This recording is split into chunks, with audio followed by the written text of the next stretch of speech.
Hi, I'm Mark Evans, and you're listening to Marketing Spark. Today, I'm speaking with Oren Greenberg, a B2B marketer, growth advisor, and the founder of Kurve, a consultancy that helps startups and scale-ups with growth strategy, go-to-market execution, and marketing performance. Oren has spent years working with companies trying to figure out how to grow smarter, move faster, and build marketing systems that make an impact. And that gives him a great perspective on where B2B and SaaS marketing is today, especially at a time when many companies are trying to do less, and frankly, how to decide how their marketing can break through in increasingly competitive markets. One of the areas that I'm especially interested in exploring with Oren is his deep dive into AI. Like many marketers, he has been paying close attention to how AI is changing how marketers work, everything from research and planning to execution and measurement. But I also want to understand the story behind that shift. Why did he decide to go deeper into AI? What has he learned along the way? What has surprised him? And where does he think marketers and CEOs may be overestimating or underestimating the impact? Welcome to Marketing Spark, Oren. Pleasure. Thanks for having me. You mentioned off the top that this shift into AI has been very successful from a business perspective. In fact, you used the word oversubscribed, which I don't hear from many marketing consultants these days. So I tip my hat to you. But taking a step back, traditionally you were a growth marketer, you were an on-demand CMO, and now you've shifted your focus to AI native go-to-market systems. You're not talking the talk when it comes to AI, you're walking the walk. Love the backstory into how you made the shift, why you made the shift. Was it something that you studied and thought about and made a pragmatic push into? Was it a spontaneous decision? How did you change gears to do something that is exciting, but also a shift in your focus? I think the best place to start is honestly, it's to say I missed the boat on AI in many ways. I started when OpenAI had APIs called DaVinci and Babbage pre-ChatGPT 3. This is 2020. I was messing around with this. And I was trying to map the job title and skills landscape for marketers globally.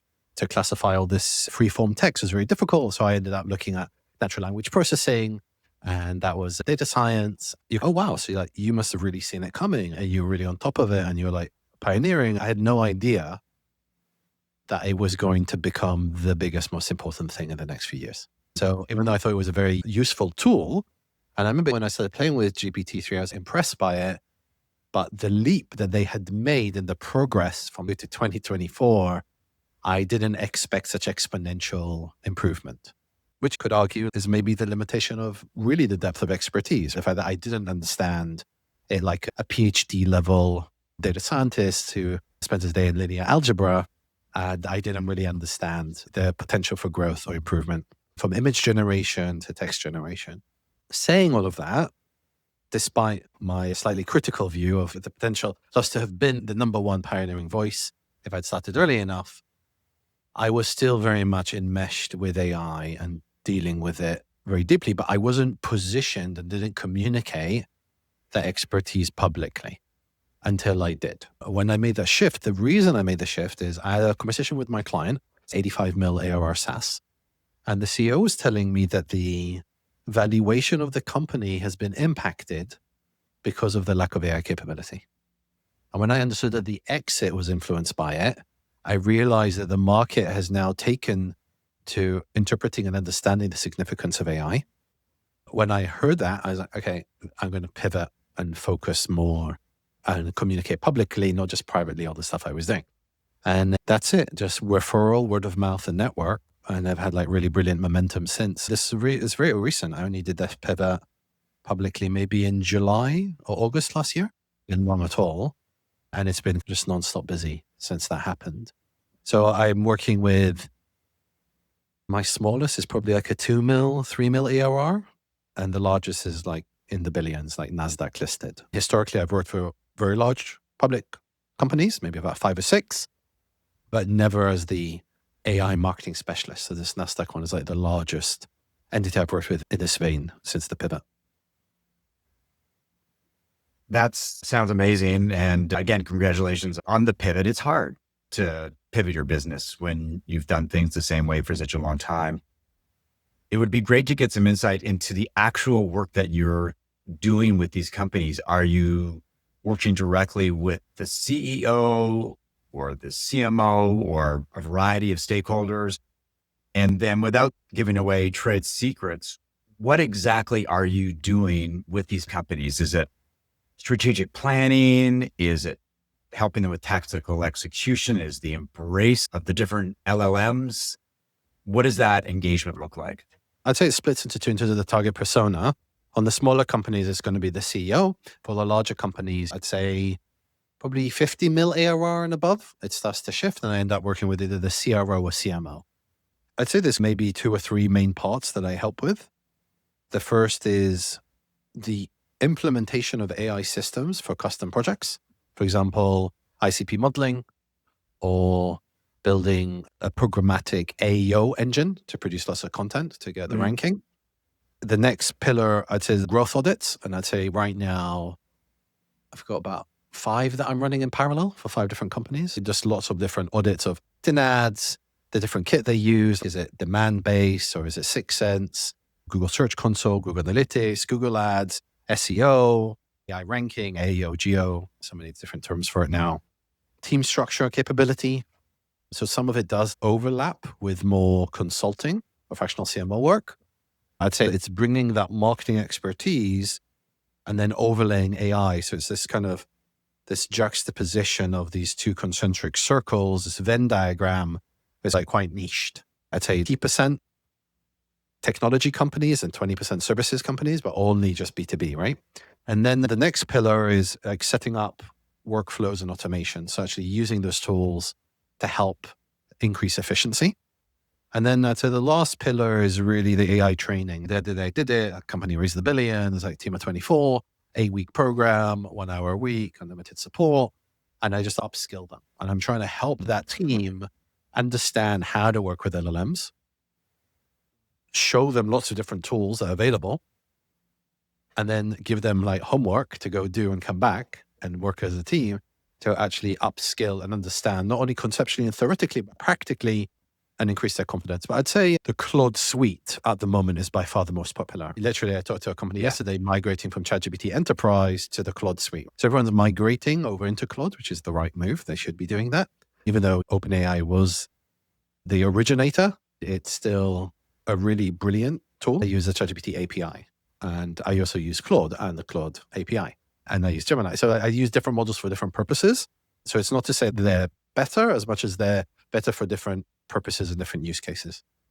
I'd say there's definitely a very interesting cultural divide in how companies are thinking about their team and AI. I'd categorize it mostly into 2. We have the team. We don't want to hire more heads, and we want to maximize their throughput and output and outcome through empowering them with AI. And that's camp 1. Camp 2, we're venturing very near to an exit. We really have to get the EBITDA up. We have to cut costs. 50 to, usually I'd say like 20 to 60% of the team has to go. We're going to replace that with either outsourced or AI enabled. So I find the executives, their appetite or passion for AI is quite variable. So some of them are like, they talk to me and they can't have enough. They love the conversation. They want to keep coming back, and they're like totally enmeshed in the potential for the technology and they love it. Others see it as a significant strategic focus, but it's not everything. They're not obsessed with it. It's just one of the many things they're juggling, and they're aware of the importance of it. There is a third group, which is like extreme. Like everyone needs to know Claude Code. They're usually engineers. They're usually people who come from a data background. They're not investing in AI as it is now. They're investing in AI as they believe it's going to be in 5 to 10 years. CMOs are having really hard conversations. CMO was telling me yesterday, she's telling her team, you'll be unemployable in 2 or 3 years if you don't leverage your skills. And I want for you to be successful. CMOs are like, they have to push to elevate their team to use these tools. And I think there's a lot of resistance because of fear and insecurity and lack of comfort. But also, to be honest, a lot of the way companies are rolling out the tools is not very skillful. They're just like, okay, here's your cloud subscription, go learn cloud code. But your task volume hasn't reduced. You just have the access and good luck. The truth is, who's going to go troll through tens of hours of YouTube videos in the evening instead of spending time with friends or family or chilling to go and learn something very complicated that they don't really fully understand the value of? So I think the way it's being rolled out isn't always great. That's the smarter companies, they bring an AI trainer to make sure that everyone's elevated and feels supported in that transition. One of the things that I think about when it comes to how companies are rolling out AI is it's often tools and tactics. Everyone's excited about climbing on the bandwagon and they miss the step where, what do we want to do with it? How are we going to roll it out? How are we going to train our people? At the end of the day, what are we trying to achieve here? It could be higher profits so that we can have a better exit. It could be doing more of the same number of people, but there just doesn't seem to be a lot of strategic thinking because there's so much excitement. And of course, there's this fear of missing out, which I think is a big factor these days. One thing that I did want to talk to you about was downsizing of marketing teams, because as you mentioned, I think some of the fear that goes along with AI as marketers look at themselves and go, I'm not going to have a job or I'm going to be replaced by AI. I think a lot of this fear is exacerbated by CEOs, and I'm not going to name them, but there was a CEO on LinkedIn recently who enthusiastically announced that because of their obsession with AI, she had cut her marketing team from 24 people to 2. I remember seeing this post. I know who this is. And she was coming at it from the perspective that I have to make sure my company's on the leading edge. I have to make sure I'm not at a competitive disadvantage. And if that means making difficult decisions due to my abrasive AI, so be it. There was conviction in the decisions they had made. The pushback was brutal. What was really interesting was that rather than sit back and let the waters calm, she stepped into it again with something even more extensive that came across as not reading the room. The reality is, it is what it is. AI is what it is, and it can do all kinds of amazing things. And that may include smaller marketing teams. Given the fact that you work with a lot of CMOs, Yes. what are they thinking these days in terms of how their teams are structured and how they could evolve in the future? Do some of them look at smaller teams? Do some of them anticipate having bigger teams? What's going through their minds these days? Because they must be under a lot of pressure to generate leads, which is the fundamentals, but also to demonstrate that we understand the importance of AI and we are going to leverage it so that the company can be successful. I'd say most CMOs I speak to, they have a more holistic view than just lead volume or that as a KPI. I'd say they talk in terms of growth and driving growth, and they have a holistic view, extending beyond acquisition into retention, upsell, and cross-sell. I do think there's very different structures to the teams I speak to. Some are centralized and they're serving either lots of different sub-companies or other teams in other markets. Others, they're obviously just like a dedicated team in one software company. I haven't yet really spoken to anyone, at least recently, that I can think of that's adopted an entirely pod-based approach and fragmented it. It's usually centralized or one brand and all in on that one. I don't think I've spoken to any CMO recently who's hiring and increasing headcount as they would pre 2 years ago, where I went to someone that like, Oren, I'm stressed out. I'm like, why are you stressed? I got to ramp up and hire 50 marketers in the next 6 months. I remember those conversations. And now I can't remember the last time I had a conversation like that. I think it's all, I need to either keep it steady or I need to cut it. Or it's not either that, they don't get into that with me, as in there isn't radical change in either, but their focus is like, I have to get my team AI first. Like I'm mandated to. Some of them literally have KPIs provided, like KPI usage, not an advocate of that path. I can understand why it's done that way. I don't think it's the right way to do it necessarily. I don't think it's qualitatively effective. I think it's quantitatively effective. And I think expertise is all about qualitative, not quantitative, right? And what you want to do is figure out a program that helps nurture and nourish this person and your team in terms of their career progression and development. And that's how it should be positioned, even if the drive commercially underneath is fundamentally increase profitability, reduce overhead, drive more output, drive more outcome. But it's how it's communicated. I think it should be more sophisticated. I think fundamentally there's no real change between how things have historically been and how AI is. The truth is, 2+ years ago, 5 years ago, if there was underperformers in the marketing team, they'd be cut. If they needed to drive an increase in EBITDA towards an exit, people would be, there is no real difference. The primary difference with AI is the technology, which is of a much larger magnitude, industrial revolution, internet equivalent. So the scale and how prolific it is in our combined consciousness and the news and social is so dominant that it feels like a tsunami that's hitting and smashing everything along its way, in its wake. And I'd say it's this perception of the unlock of productivity or the way work is changing, which is material. But with both of them, fundamentally, think about what is the mechanism that drives both of them. And at the end of the day, you've still got a P&L, you've still got overhead, you've still got cost of sale, you still have profitability, and you're still working towards commercial metrics that you need to drive. And in a way, that hasn't changed that reality. The truth is, when you think about marketing channels, AI hasn't changed marketing channels much either. Like Instagram's still strong, TikTok, X, LinkedIn. The only big shift we've seen in terms of channels due to AI is a shift in search, moving away from Google to ChatGPT and Claude and Perplexity.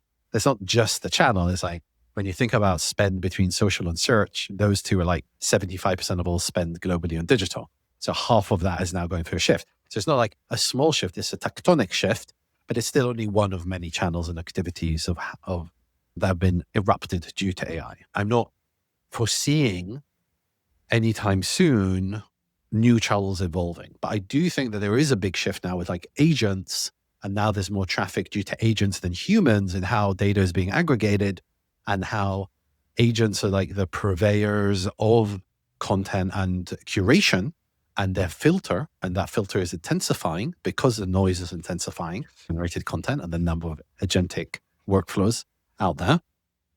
And then I think what's happening is there's going to be like agent wars and this like meta level of agent versus agent and sophistication of agent. And this is like an interesting meta of orchestration and complexity. Now, I don't think it's right to think about like my mental model is not AI replaces people. I think that's bound to happen on the most mundane, repetitive tasks. And unfortunately, that people are going to get hit. There's other interesting roles that have been hit, like translation and content creation, and probably soon enough, graphic design. Like, even though it is happening already, it hasn't entirely removed that function or role. And those roles are obviously like almost obsolete, if not redundant. So I think there is going to be the death of roles. But on the whole, I think a much healthier paradigm is the empowerment and how AI helps people be more efficient and more productive. Does that necessitate smaller teams? I'd say for many tasks, yes. Many areas of marketing, especially digital marketing, yes. But experiential events, they're probably not going to be as impacted by it. So it's very, like, you can't say everything, but like very big chunks of a lot of things that we rely on and where a lot of the traffic is flowing from and where a lot of the revenue is being driven, right? When I look at where the marketing budget is deployed and I look through that lens, there is going to be quite a bit of disruption in those areas. Big question to ask you. So many CEOs are telling their teams that, in quotation marks, they have to use AI. Yes. So a two-pronged question here. What does a structured AI adoption plan look like? Going back to my argument about the need for a strategic approach to AI, where do you see the biggest opportunities for B2B and SaaS companies when it comes to leveraging AI, whether it's efficiency, better targeting, faster execution, or something else? That's a lot in one short question. I have colliding thoughts, and I'm just waiting for one of them to win, to see which one of the competing thoughts is the winner. And let's just with the second one, because that's more recent. The problem here is it's very variable by team and how they deploy and where the growth is coming from. So it's very hard to say like all of them should be doing X. What is very clear is that everything to do with research, content creation, planning in terms of a thought partner, it's critical to have AI integrated into those systems and methodologies. And it's amazing to see how people are still doing things that are very manual. Even using Claude Cowork to organize files in your folder and work locally and edit and modify lots of bulk actions is critical now. I think it's becoming table stakes because of Claude Cowork.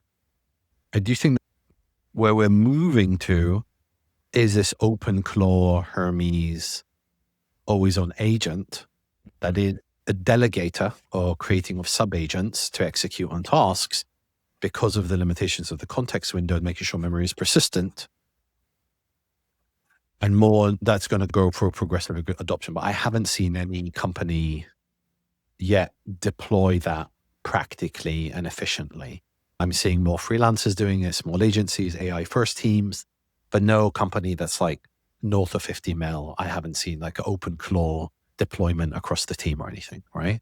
So a lot of like the hype of what people are very excited about and the reality, there's still quite a large gap because of AI slot, because of hallucinations, because of security concerns, because of a competence gap, a skills gap. There's a lot of gaps there. Yeah, different teams, they have different workflow automations they set up, either deterministic using NA10 or probabilistic using Claude Code. You've got routines now. I personally set up a lot of stuff with Claude Code, it's like cron jobs. Most of my marketing activity is through Claude Code personally. So I don't use Claude AI and Claude Cowork for ongoing activities and tasks. I have agents that are dedicated that I've set up that run for me. I do encourage clients to build that too, who have very limited time and energy in our day. The more you can offload through automation, the more it frees you up to do more strategic work or develop the experiences and learning to elevate the specialization and value that you can create in the organization. So you confirm, do you feel I've answered a second question in the way you intended? The one thing I've been thinking a lot about recently is the value that marketers, whether they're in-house or consultants, bring to the table these days, because I think many people believe that AI can do a pretty good job of creating strategic plans and content and design and competitive research, all the things that marketers would traditionally do as a consultant.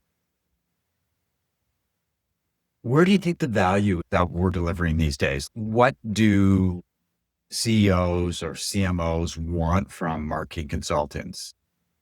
What kind of value are they looking for? What kind of insight are they looking for? As important, what are they willing to pay for these days? I think it's tricky with traditional consulting and the value that traditional consulting delivers. I think the biggest problem is that the person who's using Claude cannot discern if the quality of the output is of a high enough standard. And I've personally seen that a lot of stuff has been outputted and it's erroneous,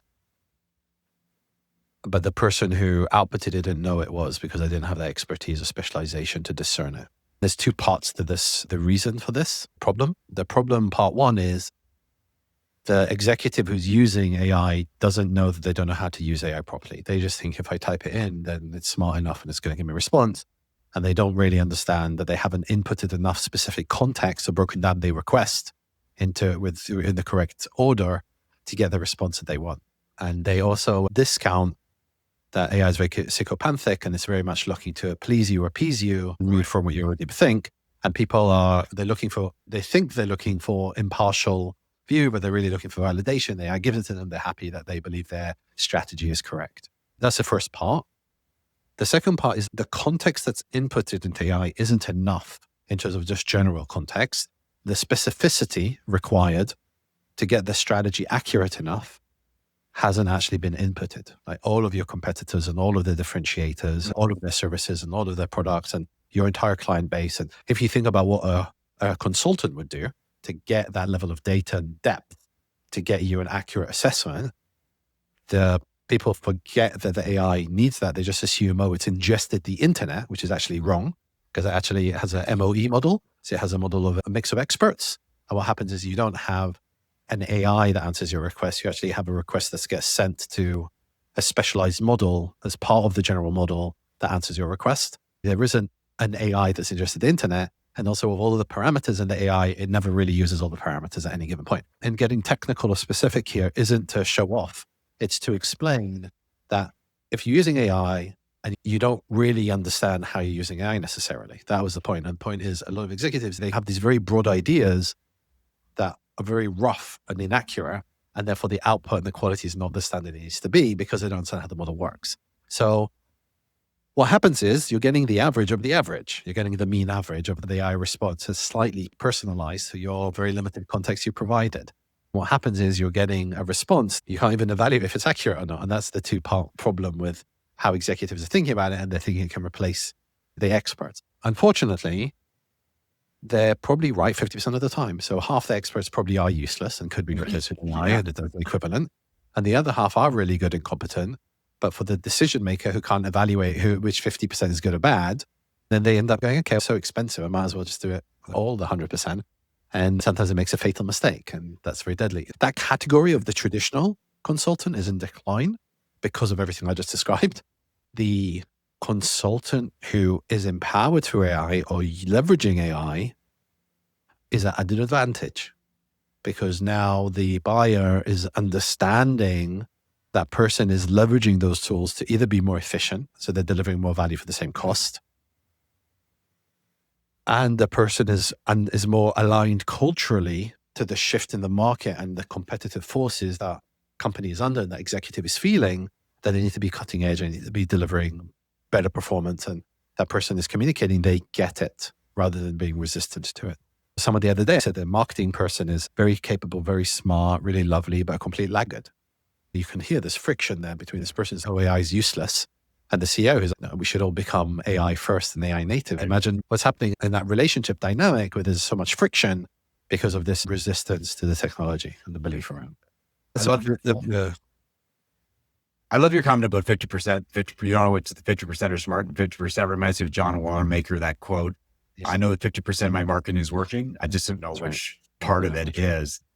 And the other thing that struck me about what you said is the validation bias when it comes to AI is that you can put the inputs for a strategic plan and the outputs look really good because it validates your thinking or your biases. What you lack and what a consultant or somebody with experience can give you is perspective and challenge your views because they've been there, they've done that.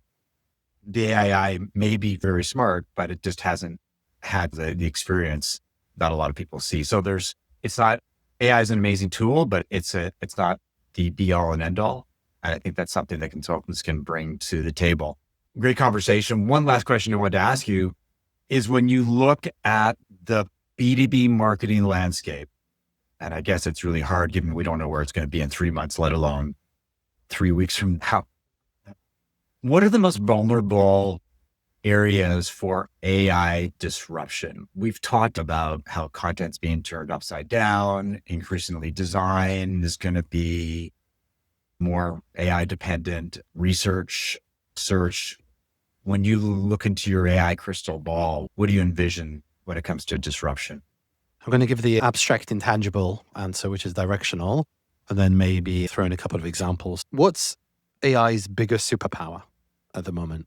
It's coding, like unequivocally. So every task, marketing related, that has a coding component or influences a coding component is going to be more susceptible than anything that's further away from that central point. So everything to do with website design, changing website, forms, workflows, any of that stuff is much more at risk. Anything to do with research and data synthesis, because AI is very good with summarization, right? It's very good taking that content that it has and synthesizing it and interpreting it and explaining it, right?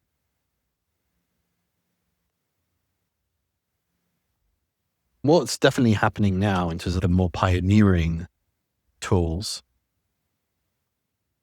is that they're very focused on removing the UI and UX and enabling that flow of data directly through the AI, through Cloud Code, right? But even that's a niche. Right now I'm talking about go-to-market engineering and revenue operations and marketing ops. So the fundamentals of the data pipeline. I think all of that's going through a disruption now. I think that everything to do with like strategy and orchestration is obviously very sound and safe.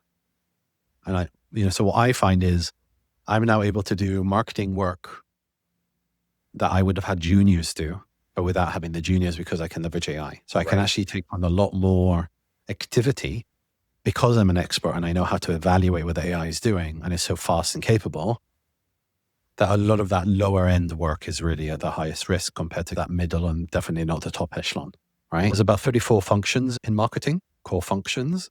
So it's very hard to go through all of them, right?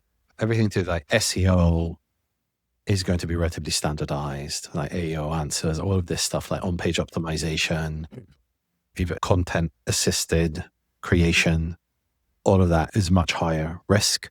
Everything to do with constrained parameters that has a finite number of variables is a high risk. Google Ads, Meta Ads, X, all of these platforms where the number of parameters, variables is very limited. So it's relatively easy to identify the right pattern. And even though like creatives can be produced with AI and even a scale, the ideation process of producing exceptional and differentiated creative is obviously still going to be in the domain of human minds. So anything that the AI needs to be able to do that it doesn't have access in its data set to, so it's outside the parameters of what it knows, is obviously still in the remit of humans. Everything to do with human to human is obviously like account management, communication is obviously all still outside of the domain of AI. I think what's really interesting is like how quickly it's advancing and how capable it's becoming and how it's like the speed at which it's eating up from the bottom up. Yeah. At the current rate of improvement, I'd say that lower end role and that mid-range role is most at risk. Great conversation, covered a lot of ground. I don't know if I'm excited or terrified about the future of marketing when it comes to AI, but that is where we're at right now. Where can people learn about you and what you do? I think the best bet is probably signing up to the newsletter on my website. LinkedIn Organic's been a bit funny recently, so I would have usually said LinkedIn, but it's a bit unpredictable. So I'd say probably the newsletter's the best bet. Thanks, Oren, and thanks to everyone for listening to another episode of Marketing Spark. If you found this conversation valuable, subscribe on Apple Podcasts, Spotify, or your favorite podcast app. Drop a quick rating and share it on social media. And if you're a B2B or SaaS CEO struggling with stalled growth and frustrated with marketing that isn't working, we should talk. You can reach me by email, mark@markevans.ca, connect with me on LinkedIn, or visit marketingspark.co. I'll talk to you next time.